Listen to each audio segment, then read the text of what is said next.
감사합니다. 우리의 일주일의 생활을 지켜주시고 또 우리의 마음의 중심이 하나님께 있음을 고백합니다.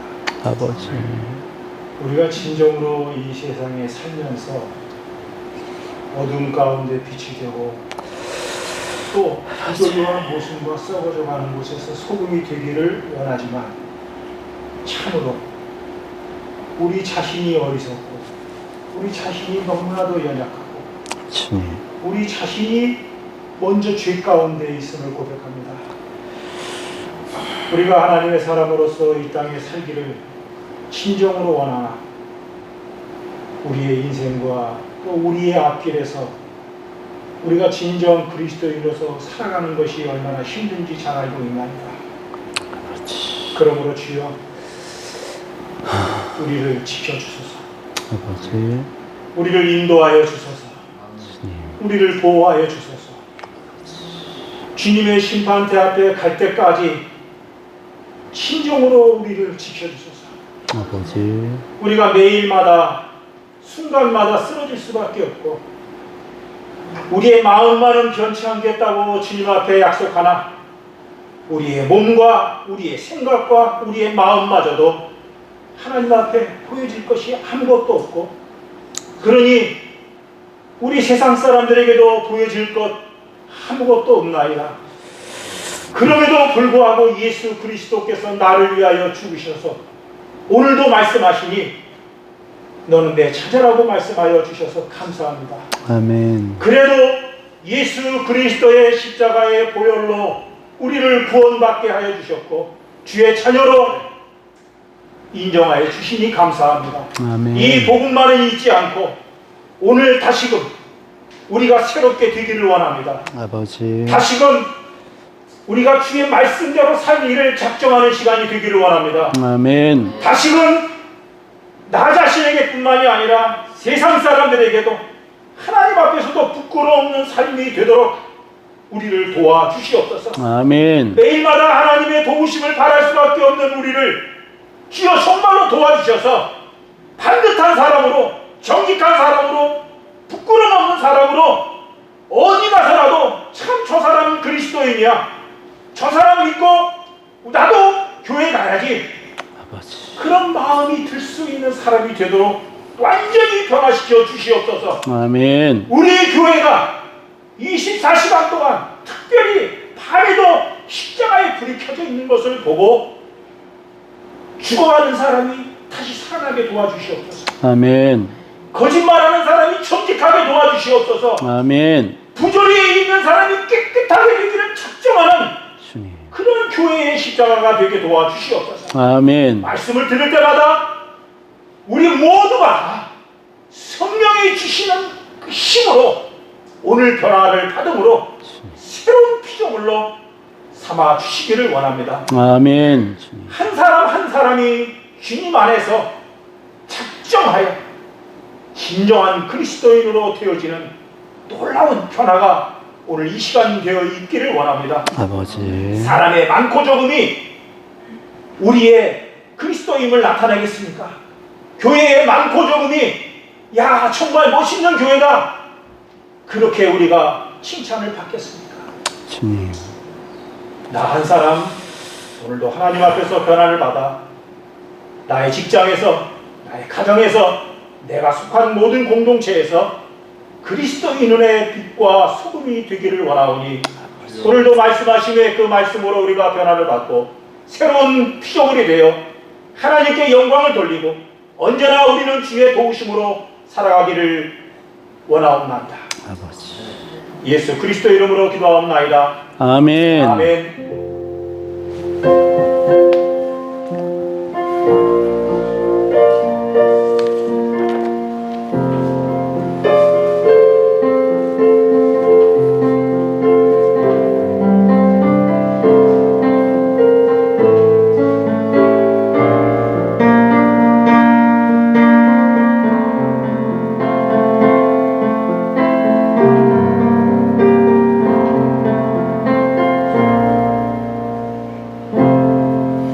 우리 주보를 참조하셔서 사도신경 함께 하시겠습니다. 나는 전능하신 아버지 하나님, 천지의 창조주를 믿습니다. 나는 그의 유일하신 아들, 우리 주 예수 그리스도를 믿습니다. 그는 성령으로 잉태되어 동정녀 마리아에게서 나시고 본디오 빌라도에게 고난을 받아 십자가에 못 박혀 죽으시고 장사된 지 사흘 만에 죽은 자 가운데서 다시 살아나셨으며 하늘에 오르시어 전능하신 아버지 하나님 우편에 앉아 계시다가 거기로부터 살아있는 자와 죽은 자를 심판하러 오십니다. 나는 성령을 믿으며 거룩한 공교회와 성도의 교제와 죄를 용서받는 것과 몸의 부활과 영생을 믿습니다. 아멘. 감사합니다. 우리 말씀 보겠습니다. 하나님을 경외하는 마음으로 자리에서 일어서시겠습니다. 오늘 말씀은 에베소서 4장 7절과 11절 말씀입니다. 7절 읽으시고 건너뛰어서 11절 읽으시면 되시겠습니다. 함께 봉독하시겠습니다. 시작. 우리 각 사람에게 그리스도의 선물의 분량대로 은혜를 주셨나니 그가 어떤 사람은 사도로, 어떤 사람은 선지자로, 어떤 사람은 복음 전하는 자로, 어떤 사람은 목사와 교사로 삼으셨으니. 아멘. 앉으시겠습니다.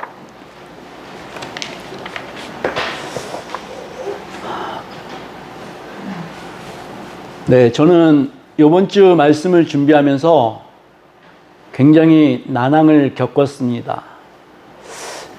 매년 요맘때가 되면은 최근이죠. 저는 몸에 힘이 빠짐을 느낍니다. 그래서 이번 주 너무너무 힘들었습니다. 그냥 왠지 모르게 막 무엇에 눌려서 아무것도 할 수가 없는 그런 시간을 지냈습니다. 뭐 아시듯이 제 아내가 쓰러졌던 날이 3년 전 10월 1일이었기 때문에 3년이 지금 지나가고 있는 그러한 상황입니다. 그리고 또 이번 주에 말씀을 준비하는데 힘들었던 부분이 뭐냐니까 오늘 본문의 말씀을 준비하면서 굉장히 힘들었습니다. 그 이유는 이렇습니다. 우리가 우리를 구원하신 예수 그리스도의 성육신과 또 그분의 복종으로 십자가에 죽으시고 또 부활하시고 이것을 우리가 성경적으로 알아가는 그러한 설교는 너무 신이 납니다. 그렇지 않습니까? 그리고 하나님께서 천지를 창조하시고 우리를 구원하시기 위해서 계획하시고 실행하셨던 것, 그것들을 또 배워가는 시간들 너무나 기쁘죠. 또 한 가지 성령님께서 우리와 함께 계시면서 또 우리가 우리의 길을 성령님께 인도받는다, 이러한 사실들을 배우는 것도 살펴보는 것도 너무나 즐겁습니다. 근데 오늘 본문의 말씀은 사실 그런 큰 즐거움이 없는 것 같습니다. 우리 그리스도인들이 그리스도인이 되어서 교회에서 어떻게 생활을 해야 할 것인지, 그리고 교회의 조직과 기능과 직책, 이런 것들을 지금 말씀하고 있거든요. 이것들이 과연 우리들에게 어떤 울림을 줄 수 있을까? 그러니까 제가 지금 생각하는 이 한 가지는 뭐냐니까요. 많은 목사님들이 그렇습니다. 성도 여러분들이 목회자의 말을 듣고 말씀을 듣고 얼마만큼 변할 수 있겠느냐, 여기에 대한 회의감을 전부 가지고 계시더라고요. 그렇다면은 지금 현재 성도들의 상황은 뭐냐니까요. 사사기 21장 25절인가요? 네, 그때의 말씀하고 똑같은 상황이라는 생각이 들었습니다. 이 말씀을 우리 함께 한번 읽어봤으면 좋겠습니다. 사사기 21장 25절입니다. 시작. 그때 이스라엘의 왕이 없으므로 사람이 각기 자기의 소견대에 옳은 대로 행하였더라. 이게 솔직히 말씀드리면은 우리의 상태 아닌가요? 내 마음대로, 내 뜻대로 성경에 근거하여서 우리가 신앙생활을 하는 것보다는 내 속에서 우러나오는 마음들, 생각들, 여기에 따라서 시시각각으로 변하여서 마치 어떤 자가 없는 것처럼 우리가 그렇게 생활하고 있는 거 아닌가, 그런 생각이 들어서 오늘 말씀을 준비하는 게 정말 힘들었습니다. 우리는 교회에 출석은 하면서도 하나님과 단절된 삶을 살고 있는 것이 솔직하게 우리의 형편이 아닌가. 성경대로 사는 것이 그리스도인들 사이에서는 참 바보스럽다. 너 정말 천진난만하구나. 이런 말을 하는 그러한 시대입니다. 원수를 사랑해라. 성경은 분명히 써 있습니다. 누가 하신 말씀이에요? 예수 그리스도께서 직접 하신 말씀입니다. 그럼에도 불구하고 우리는 어떤 경향이 있냐니까 그건 성경에 나오는 말씀일 뿐이야. 우리는 결코 변하기를 거부하는 정말 바위돌 같은 그러한 심정을 갖고 있는 사람들 아닌가요? 그런 생각이 들었습니다. 그래서 진정으로 성경 말씀에 순종하는 그리스도인은 이제 정말 희귀종이 되어버린 그러한 시대입니다. 유희성 목사님이 가끔 말씀하셨던 그러한 부분이 있어요. 어떤 교회를 가시면은 내가 참 그리스도인을 만나고 싶다. 이런 말씀을 자주 하셨대요. 여러분들이 참 그리스도인이 되셨으면 좋겠습니다. 그렇게 되시기를 바랍니다. 우리는 구원을 받았습니다. 그런데 그럼에도 불구하고 연약한 상태 그대로 있습니다. 반면에 에덴 동산에서 우리를 쫓아내게 했던 그 마귀는 끈질기고 교묘하고 악질적입니다. 그 에덴 동산에서의 그 악의적인 거짓말을 지금 구원받은 우리들에게 계속해서 하고 있습니다. 그래서 우리는 구원받음, 거기에서 그치고 마는 경향이 있습니다. 예수님은 예수님께서 분부한 모든 것을 가르쳐 지키게 하라고 그렇게 말씀하셨습니다. 우리는 그분의 말씀대로 살아야 하는 것입니다. 성경 말씀대로 살아야 하는 것입니다. 그런데 그 사대복음서를 지나서 다른 말씀들이 있지 않습니까?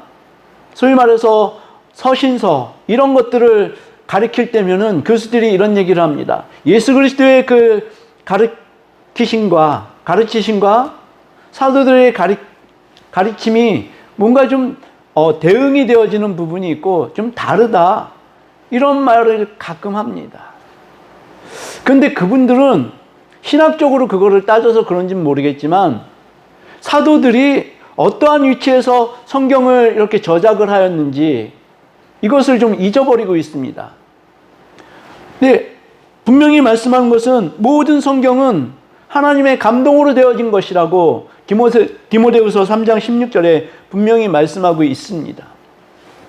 성령의 감동을 받아서 사도들이 적은 것, 그것이 서신서이고 그 나머지의 성경 말씀인 것입니다. 예수님의 말씀과 동일한 권위가 있는 것입니다. 그것을 우리는 인정해야 하는 것입니다. 근데 오늘 본문 말씀에 의하면 우리에게 모든 좋은 것을, 은혜를 베푸시는 것은 예수 그리스도의 선물이다. 이렇게 말씀하고 있습니다. 그런데 우리가 무슨 선물을 받았는지 이것을 따져보는 것보다 더 중요한 것은 예수님이 어떻게 우리에게 이런 선물을 주실 수 있는 위치에 있게 되셨는지 그것을 아는 것이 더 중요합니다. 라고 말씀을 드렸던 기억이 있습니다. 어떻게 선물을 주시게 되셨나요?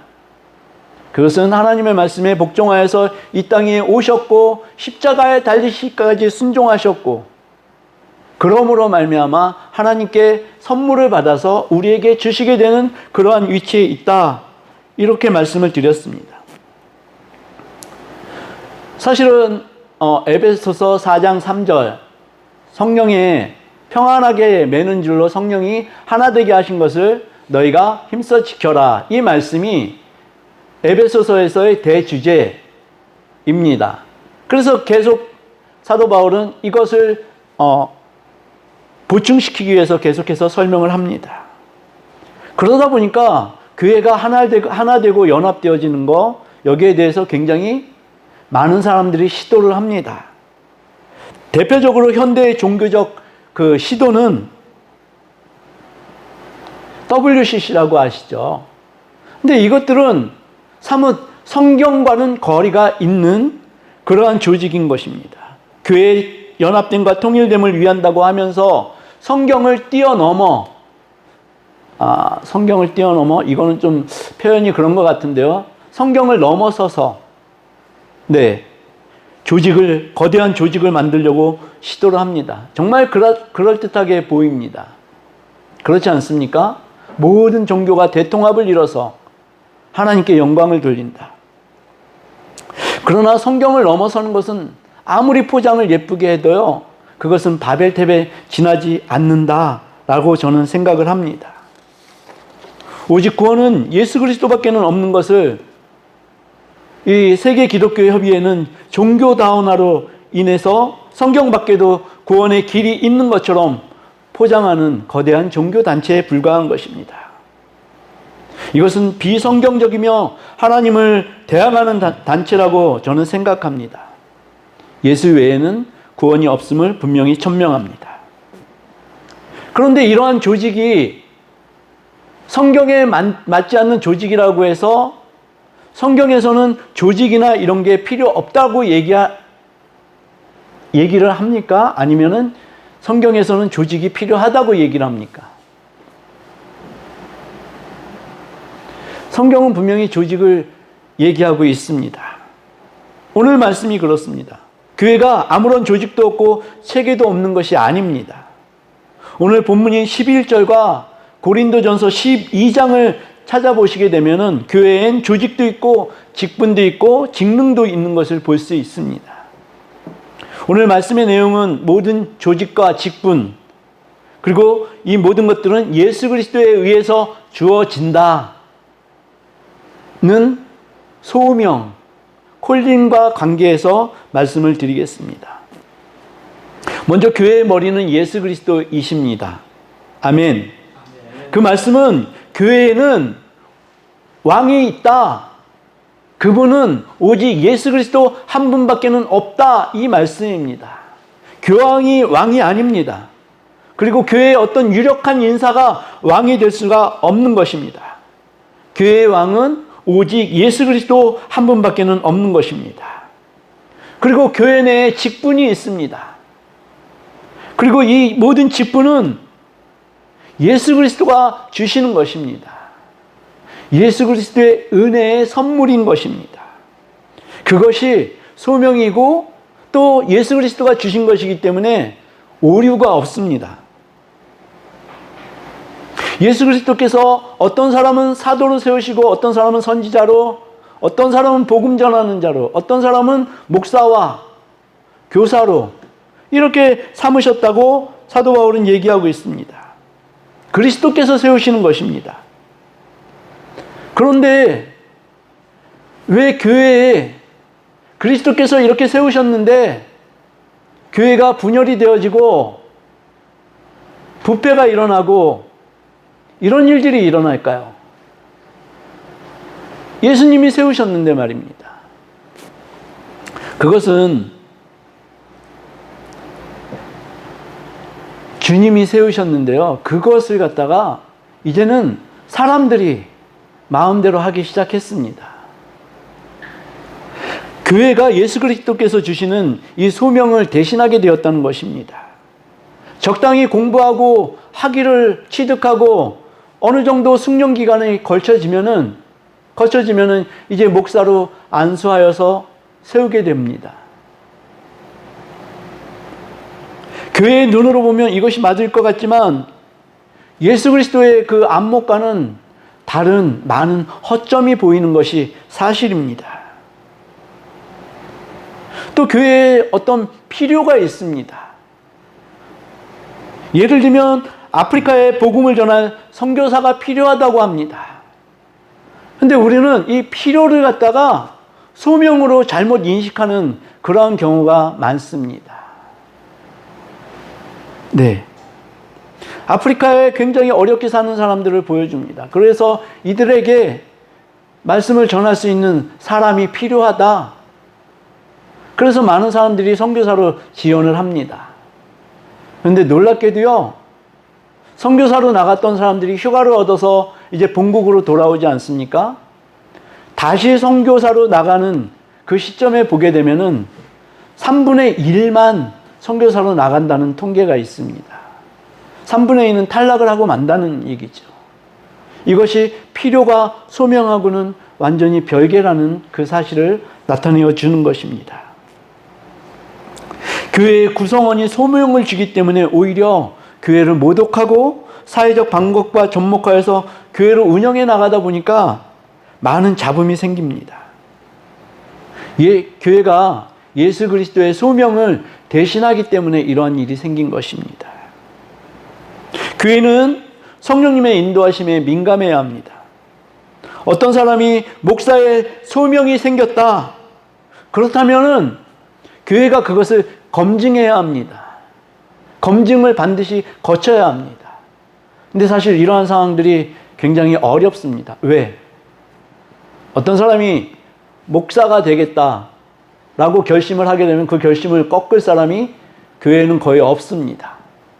이미 이 사람이 왕이 되어 있습니다. 이러한 상황입니다. 여러분들이 관심이 없으실 수도 있겠지만은 제가 목사가 된 과정이 이랬습니다. 저는 선화목자교회에 다닐 때 매해 전도 아울리치를 다녔습니다. 아내와 같이 다녔습니다. 그런데 시골에 가서 느껴지는 실정은 뭐냐니까요. 그 교회가 있다 그러면은 젊은 전도사들이 부임을 해서 담임 전도사로 3년 동안을 이렇게 사역을 합니다. 그리고 그 기간이 채워지면은 다시 서울이나 큰 도시로 갑니다. 그럼 이 시골에 계셨던 성도들이 3년에 한 번씩 목회자를 갈아치우는 경우가 되거든요. 그러면은 이 계신 분들이 목회자하고 어떤 두터운 그 신뢰감을 형성할 수 있을까요? 그러다 보니까 시골 교회들이 굉장히 어렵습니다. 제가 그것들을 매년 봤거든요. 제가 그때 이제 마음속으로 서원을 했어요. 제가 은퇴하게 되면은 이런 데 내려와서 목회를 하겠습니다. 뜻대로 됐죠? 됐나요, 선생님? 네. 어쨌든 그렇게 됐습니다. 근데 여기는 두 가지 쟁점이 있습니다. 하나는 내가 긍정적인 부분으로 보지 않습니까? 그럼 성령님께서 제 눈을 열어서 그런 사실을 보게 하셨고 제 마음에 감동을 주셔서 목사가 되게 하셨다. 이렇게 볼 수도 있습니다. 근데 또 한 가지는 뭐냐니까 제가 성령에 의한 것이 아닌데 제가 스스로 판단해서 내가 이런 데 필요하겠다라고 생각해서 목사가 된 경우일 수도 있겠다. 그러한 생각이 들었습니다. 어떤 것 같습니까? 집사님 어떤 것 같아요? 솔직하게 말씀하셔도 됩니다. 제가 제 필요에 의해서 한 것입니까? 아니면 성령의 이끌림을 받아서 제가 목사가 된 것입니까? 저는 젊은 시절에 박 집사 목사해야 돼 라는 말씀을 굉장히 많이 들었습니다. 어떤 권사님은 그것을 계속 종용하면서 내가 환상을 봤는데 박 집사가 이 강단에서 말씀을 전하더라. 그래서 제가 뭐라 그랬는지 아십니까? 물론 그 권사님께는 말씀드리지 않았습니다. 제가 속으로 그랬습니다. 하나님 그렇다면 저한테도 보여주세요. 이것이 정확한 것입니다. 찰스 스펄전 목사가 굉장히 유명한 설교자죠. 근데 이분에게 누가 찾아왔는데요. 그분이 그러더래요. 그 목요일 날 하는 설교를 하나님께서 나보고 하라 그러셨어요. 라고 찰스 스펄전한테 말했더니 찰스 스펄전이 뭐라 그러니까 그렇다면 나에게도 말씀하셨어야 됩니다. 그것은 성령님이 하신 것이 아닙니다. 라고 돌려보냈다는 얘기입니다. 우리의 필요에 의해서인지 정말 성령님께서 그렇게 소명을 통하여서 우리를 세우셨는지 그런 것들이 구별이 필요하고 훈련이 필요하고 평가를 받아야 된다는 그러한 말씀입니다. 그 부르심의 주체는 오직 예수 그리스도밖에는 없는 것입니다. 이것이 이유와 목적이 되어야 하는데 사람의 필요에 의해서 세워지는 것 때문에 교회가 나약해지고 무능해지는 것입니다. 교회사를 보면 얼마나 많은 전쟁이 있었습니까? 정말 많은 사람들을 이 십자가 붙들고 죽였습니다. 교회가 얼마나 많이 부패해졌습니까?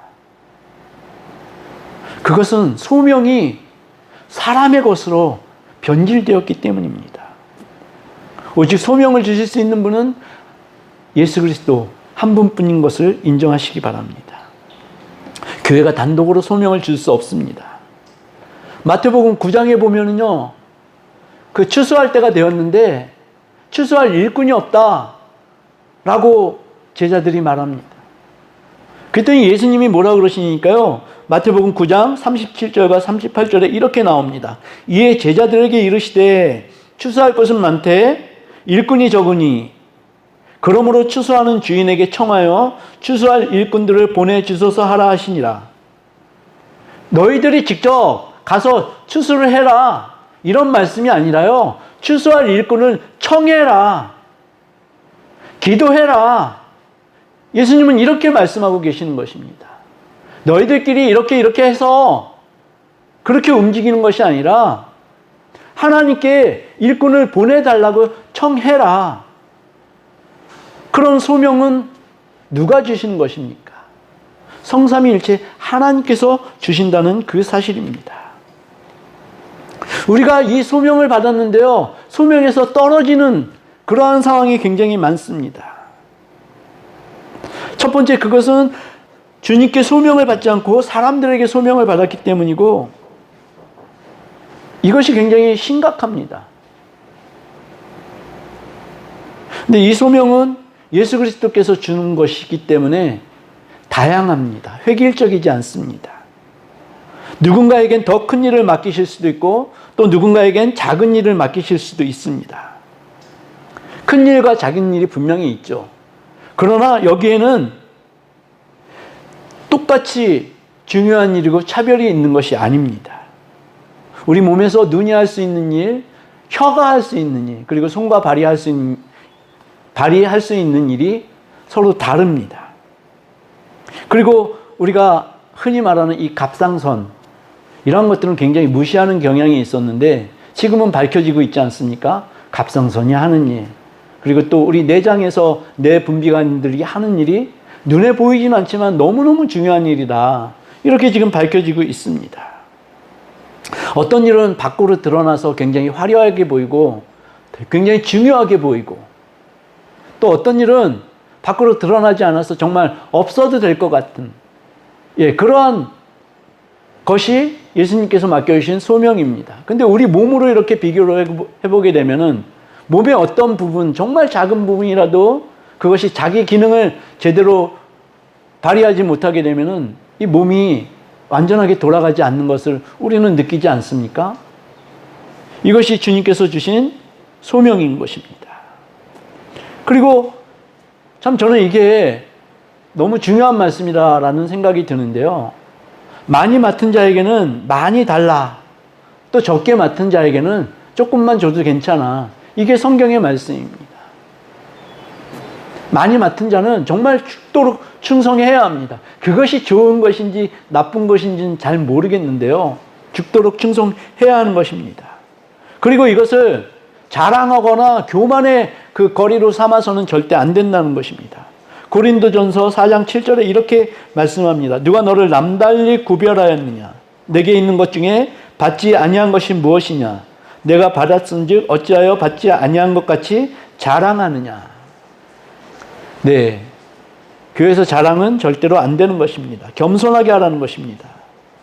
또 사도 바울은 맡은 자들에게 권면하는데 모든 것을 품위 있고 질서 있게 하라고 합니다. 이거 우리말 성경으로 찾아보니까 모든 것을 적당하고 질서 있게, 치우쳐서 하지 말라, 이렇게 얘기합니다. 또 베드로 사도는 중한 직책을 받은 사람들에게 이렇게 얘기합니다. 오직 너희는 양무리의 본이 되라. 근데 본이 되어야 한다는 것입니다. 근데 우리가 성경을 보시게 되면은 고린도 교회는 이 소명에서 실패했습니다. 자기를 부르신 이가 그리스도이심을 제대로 알지 못하였고 서로 분쟁하고 분열했습니다. 뭐 다 아시듯이 나는 게바에게, 나는 바울에게, 나는 아볼로에게 속했다. 이렇게 분열하지 않습니까? 소명을 주신 분은 오직 예수 그리스도 한 분밖에 안 계신데 말입니다. 그분만이 우리에게 소명을 주실 수 있고 우리를 하나 되게 만드실 수 있는 것입니다. 제가 오늘 설교 말씀 준비하는데 되게 어려웠다고 말씀드렸죠? 어떠세요? 우리가 반드시 기억해야 될 게 우리가 교회에 나온 게 스스로 나온 게 아니라는 것입니다. 우리가 권사, 집사, 장로, 직분을 받은 거 스스로 받은 거 아니라는 것입니다. 물론 교회의 어떤 그 목사나 기관 협의회에서 이렇게 직분을 내려드렸고 하긴 했지만 근본적으로 이 모든 것들은 예수님께서 주신 것이라는 것입니다. 그래서 여러분들이 교회에 참석하고 예배에 참석하고 이것은 그리스도의 몸의 일부를 여러분들께서 함께 조성하시고 그 몸의 일부로 살아가시는 것입니다. 그렇다면 교회에서 직분과 소명을 받는 것, 이것이 얼마나 중요한가. 우리가 이것을 깨닫는다면요. 그죠? 깨닫는다면 어떤 일이 일어날까요?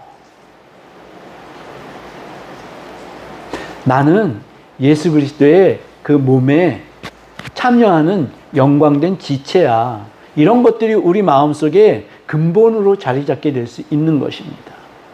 그렇다면 된 거죠. 예수 그리스도 그분이 인류의 구원자이시고 우리는 그 몸의 지체들로서 참여를 하고 있는 그러한 영광된 우리다. 이렇게 생각한다면 우리는 이 땅 위에서 삶에서 또 교회 생활을 하는 데서 충분히 우리의 자리에 역할을 감당할 수 있게 되는 것입니다. 그래서 고린도전서 15장 10절 사도 바울이 이렇게 고백합니다. 내가 나된 것은 누구의 은혜입니까? 하나님의 은혜입니다. 우리 이 말씀을 함께 고백했으면 좋겠습니다. 고린도전서 15장 10절입니다. 우리 함께 봉독하겠습니다. 시작. 그러나 내가 나된 것은 하나님의 은혜로 된 것이니 내게 주신 그의 은혜가 헛되지 아니하여 내가 모든 사도보다 더 많이 수고하였으나 내가 한 것이 아니요 오직 나와 함께 하신 하나님의 은혜로다. 아멘. 우리를 소명으로 부르신 그리스도의 그 부르심에는 차별이 없습니다. 사도 바울이 이 소명을 가지고 살았기 때문에 그는 흔들림 없이 정말 힘들고 고난스러워도 그것을 끝까지 기쁨으로 감당하였습니다. 그래서 이후로는 예수 그리스도께서 생명의 면류관으로 나를 맞이하시길 준비하고 계시다. 이렇게 당당하게 선포하고 있게 된 것입니다.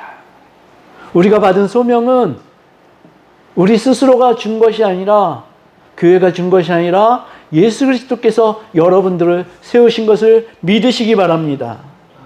아멘. 그래서 그것을 우리는 자랑하지 않고 사도 바울과 같은 태도로 우리에게 소명을 주신 예수 그리스도의 이 선물을 끝까지 굳건히 지켜낼 수 있는 여러분과 제가 되시기를 주님의 이름으로 축복합니다. 아멘. 우리 함께 찬양하시겠습니다. 하나님